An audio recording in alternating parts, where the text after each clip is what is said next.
Buenas tardes. En este video se dará respuesta a las preguntas del proyecto integrador de procesos de manufactura y materiales. Sin más que decir, comenzaré a mencionar las respuestas. Primera pregunta: ¿cómo se genera la viruta? La viruta se genera al realizar un proceso de maquinado sobre una pieza, comúnmente visto al cortar o perforar madera o acero. El residuo que se genera al realizar estas acciones se le suele llamar viruta. Esto es visto también al sacar punta a un lápiz, por ejemplo. Segunda pregunta: ¿cuáles son los 5 tipos de virutas y en qué consisten? Viruta continua. Surge al cortar materiales a grandes velocidades, al deformar el material a lo largo de una zona de cizallamiento angosta llamada zona de corte, produciendo un buen acabado superficial, pero no siempre deseable. Viruta de borde acumulado. Capas del material de una pieza maquinada, depositada de forma gradual sobre una herramienta.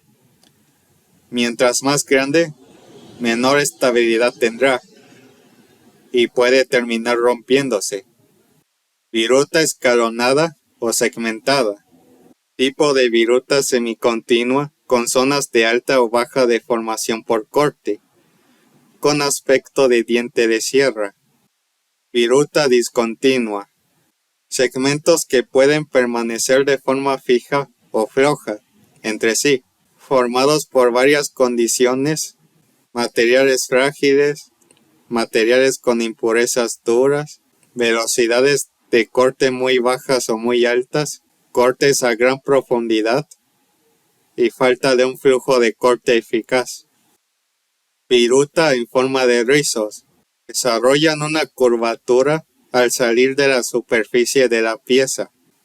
Tercera pregunta: ¿cuáles son las condiciones para elegir los datos de corte correctos? Una de las consideraciones es la calidad de la superficie. Mientras más resistente el material, se requerirán herramientas más duras. Otra consideración a tomar en cuenta es la geometría de la herramienta de corte. Esto con el fin de que el material deseado no salga con malformaciones o con cortes no deseados. La tercera de estas consideraciones es el tipo de filo de la herramienta. Estas pueden ser de filo único o múltiple. Dependiendo del resultado deseado, se usará un solo filo o varios. Cuarta pregunta: ¿por qué son necesarias la fuerza y la potencia? Sin estas no se podría llevar a cabo las operaciones de maquinado, como el torneado, fresado, taladrado, limado, entre otros.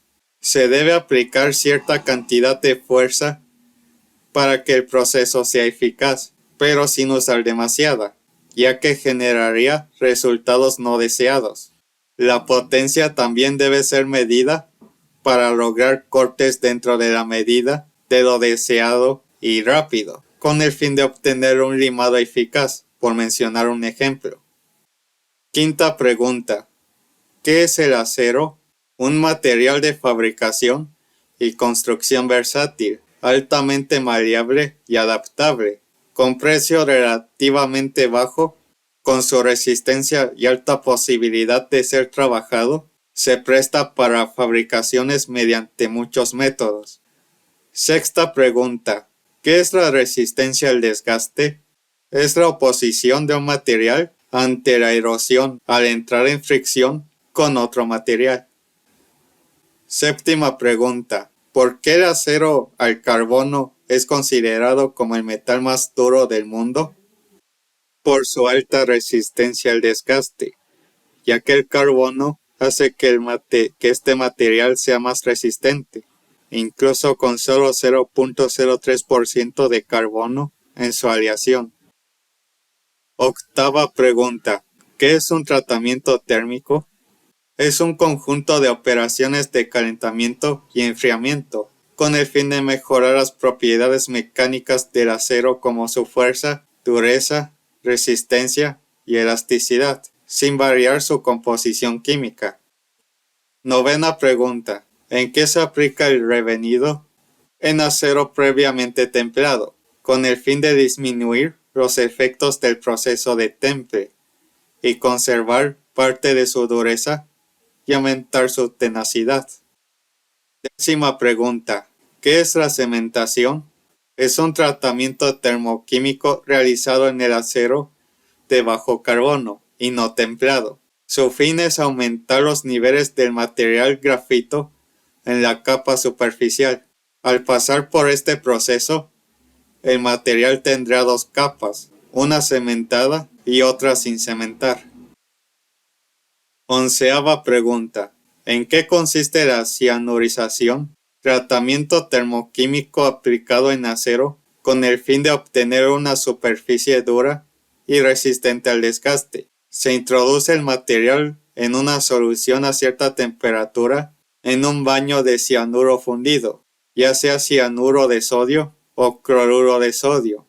Después se enfría al retirar el material del baño de cianuro y se obtiene una superficie templada uniforme de 0.25 milímetros. Eso sería todo. Gracias por la atención prestada.